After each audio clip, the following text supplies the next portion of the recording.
Good afternoon and welcome to the John DeVito Show. I hope everyone had a wonderful weekend.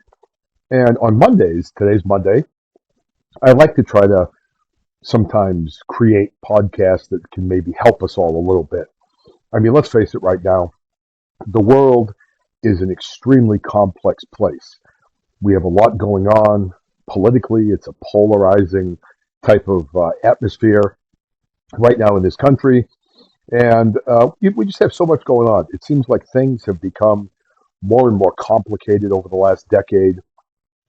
I think it's, a combination of all the different sources of media we have coming at us. We've got social media. We've got all the different political stations, the news stations, radio, Sirius XM radio, different platforms where you can listen to things like this, like podcasts. And there's so much information I think coming at us all the time. And then, we have jobs in order to make ends meet in this very expensive world. Most times now, both members of a relationship or marriage are both working crazy jobs. We're bringing our kids to daycare. We have work stress, home stress. There's just a lot to deal with here in the year 2024.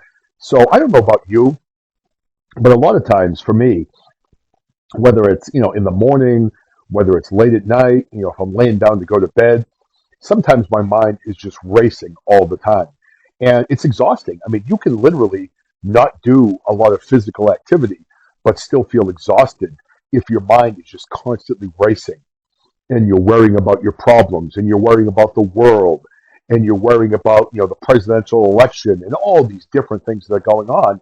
Sometimes it's really hard to just calm down and declutter your mind.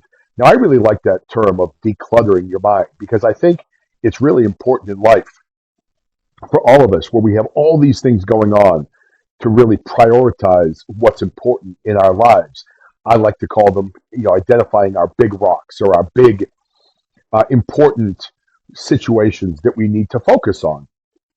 So it seems like we have so many things going on. It's easy to just be overwhelmed by our thoughts, overwhelmed by all the different responsibilities we have.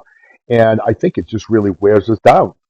So if you think about the world, I mean, there's a world of stresses and worries, errands and projects and noise that we must all endure. And it flicks upon us a mind full of clutter and chaos. It really does. A mind that sometimes cannot find the calm that we all desperately seek. And we need it. We all need calm. And I think part of it is we never unplug. I think that's part of the reason. So, when you're overwhelmed and you are always on and always thinking and always engaged, I think sometimes it can get people to the point where they feel despair. And it's very difficult, really, to deal with all these different feelings and thoughts and emotions. So if you think about the brain is an extremely complex and confusing organ. I mean, it's the most complex computer that we have on this planet. And it's really the core of all of us as a human being. And if your mind is overwhelmed and you're not taking care of your heart, your mind, and your soul, then you're going to become worn down. And that also affects your physical health. So, it's one of those things where if we don't take care of our mind, then it's going to be very difficult for us to be an engaged, happy person. So I found some ideas to help declutter your mind. So this article is by a Zen website, zenhabits.net, 15 can't miss ways to declutter your mind. I read this and I really liked it. And so I thought it was something that might help all of you as well. So how do we begin decluttering the mind, right? How do you even start where we all have so much going on, and sometimes it seems impossible to even take this on? But really, if you think about it, it's not really that difficult. If you give yourself if you give it a little bit of thought, simplifying your life, it shouldn't be as complex as we make it out to be. You can declutter your mind with simple actions, things that you can do daily that will have a positive effect on your mental well-being. Little things a lot of times can make a very big difference, especially if you use these things in combination.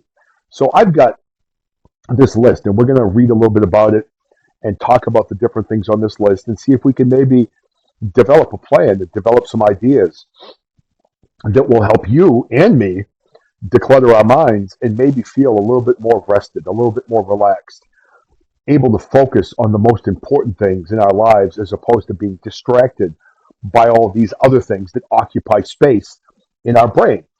So, number one on the list is very simple, but it's breathe. So simple, but it's also very effective. And I've done this, and it really helps calm you down. I had a teacher in high school that used to start a biology class, Mrs. Burns, with these deep breath exercises, and it would literally calm us down before class. And I remember that, how powerful that was. So even if you're just sitting at your desk, sitting at home, whatever you're doing, take a few deep breaths, and then for a few minutes, just focus on your breathing. Concentrate on your breathing as it comes into your body and then it goes out of your body. It has a calming effect, especially if you continue to return your focus to your breath when your mind starts to stray. My mind does that. My mind strays way too often, but this helps you stay focused. So it's also allowing other thoughts just to float away. So I think if you can just sit, breathe in and out, focus on your breath. When the thoughts start racing into your mind, kind of push those out and just focus on your breath. And I think you will find that if you do this for, 3 to 5 minutes a day, it'll help center you, it'll help calm you down, and it'll help begin to declutter all of the excess things we have in our mind that we just don't have control of. All right, number two on this list, write it down. I am a big advocate of writing things down. I have lists that I write down, even for this podcast. I have a little memo on my phone with, I must have 50 ideas on different podcasts. And, some of them are good, some of them end up not being so good. But I write down everything that I feel I need to focus on, in my job, with the podcast, with my family. And I think writing things down almost makes it official. So if you have a bunch of things on your mind, it helps to get them on paper and off your mind. This is one of the essential habits in Zen to Done, writing down your tasks and ideas. This keeps your head from being filled with everything you need to do and remember. It is so powerful because a lot of times, I don't know about you, I get lots of ideas. Some are good, some are not so good. And when I write them down, it does help me to get it out of my mind on paper, and then I can go back to it later. And I don't have to keep ruminating on the idea. So I think writing it down and having lists is a very powerful way where you don't have to constantly think about things. You can write it down and then put it away and get that out of your mind, which is good, and it allows you to focus on other things or just relaxing. All right. So number three, identify the essential. This is huge. I like to call it my big rocks, my important things, the things to you, the goals that are important, however you want to classify these. But you have so many things that you have to do. And sometimes we get so overwhelmed by having a multitude of things to do, we don't get anything done. I mean, if you have 20 things in your mind that you have to do, if you can focus on the top 3 to 5 things, the most important, essential tasks that you have, and you take care of those, then a lot of the less important ones either drift away or they become more manageable once you tackle the big things that you have to deal with. So this one is practically a mantra here at Zen Habits. I agree completely. So it says, all of us here at Zen Habits, sitting on a mat in lotus position, chanting slowly, identify the essential, the essential. But that is because it's crucial to everyone, and it really is.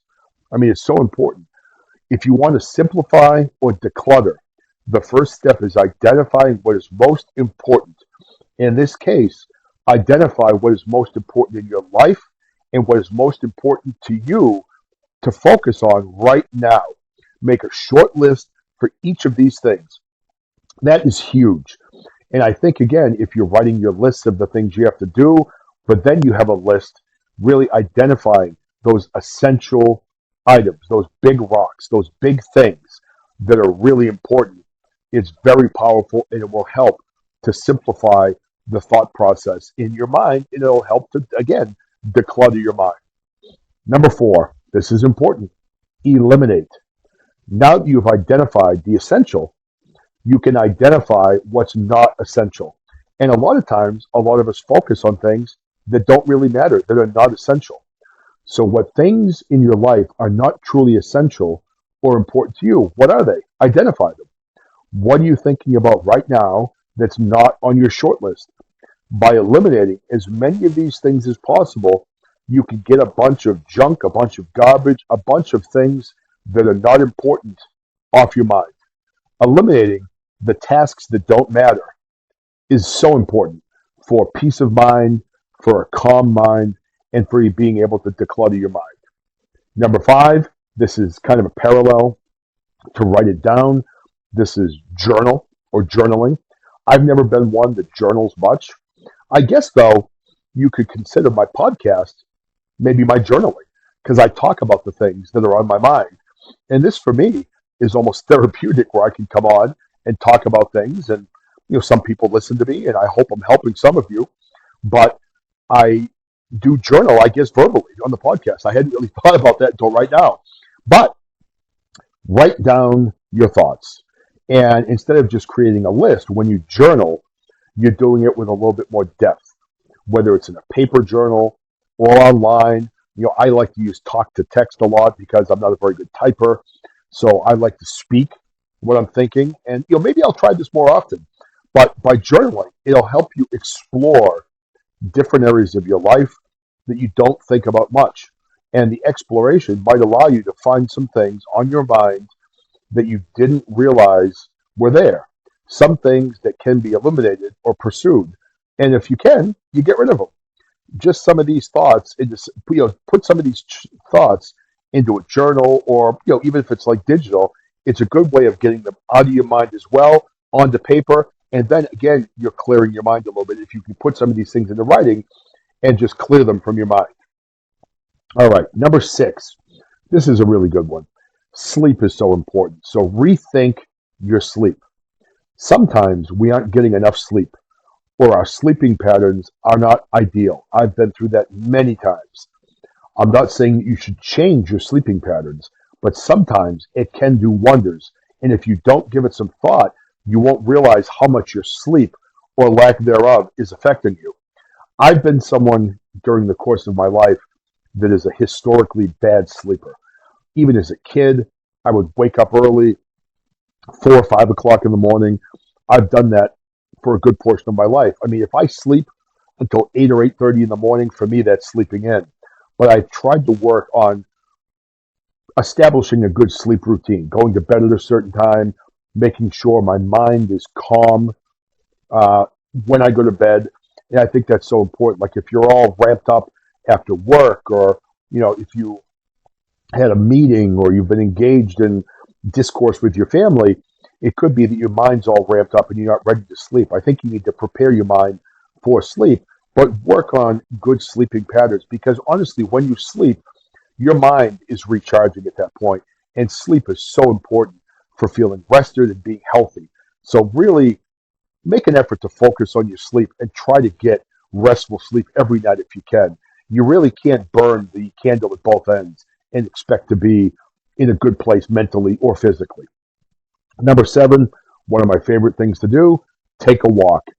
Getting outside and doing some kind of physical activity is a great way to get stuff off of your mind. Some people like to run. I personally like to do yard work. I like going out and doing some yard work and just kind of relaxing my mind. I love walking at the beach, really just getting out, maybe walking with a partner, having some good light conversation, and just spending some time being physical. But I think being physical, whether it's exercising, running, walking, going to the gym, whatever you enjoy, playing golf, I think spending some time physical helps you clear your mind and helps to center you. It's a great way to just turn off the stress. Number eight, this is one I have to focus on more because in the winter, especially here in Massachusetts, it's cold, it's snowy, and it's real easy to cozy up by the fireplace or the pellet stove, in our case, and watch Netflix, watch TV, watch news television. Number eight is watch less TV. For me, television doesn't relax me. It really doesn't. Although it may seem that vegging out in front of the TV is good for relaxation, TV fills your head with noise without the redeeming qualities of music or reading or good conversation. Watch less TV and you'll notice your mind begin to quiet. Now, we've been doing that at home more, where we've been just sitting in the family room with the pellet stove blazing on a cold day, shutting the TVs off, and just talking a little bit more. And it's amazing how much calmer I feel with the television off. And I do feel the same way when I do these podcasts. It helps me unplug. Like there are times when we'll be sitting in front of the TV, watching TV, phone in the hand, searching through different things on Twitter or whatever else. I mean, man, you've got like eight different things going on in your mind, and it's just too much. And I think it ramps us up and doesn't allow us to sleep, and it's like a snowball effect. So I think cutting back on TV, social media, computer time, whatever it may be, is a good thing for all of us, and it will help a little bit to clear some of the backlog in your mind. Number nine, getting in touch with nature. There's a big world out there. Sitting in your house all day watching TV, social media, video games, you're missing out on a lot. So this is very similar to taking a walk, but going someplace where it's quiet. For me, I love being in the mountains. I love being at the ocean. I love being in a lake. To me, I love being out in the wilderness. It is such a relaxing place to be. It's beautiful, and it just gets you away from all the problems of the world. And even like a rainy day sometimes, if there's like a thunderstorm, I like sitting out. We have a big farmer's porch on our house, and I like to sit out on the farmer's porch and just look out at the lightning, off in the distance, and listen to the thunder and the rain coming down. It's just a nice way to calm your mind. And I think getting in touch with nature is so important. I mean, it's so hard. And again, if you're living in a bigger city, it might be more difficult. But even if you're in the Boston area, I know I have a lot of Massachusetts listeners.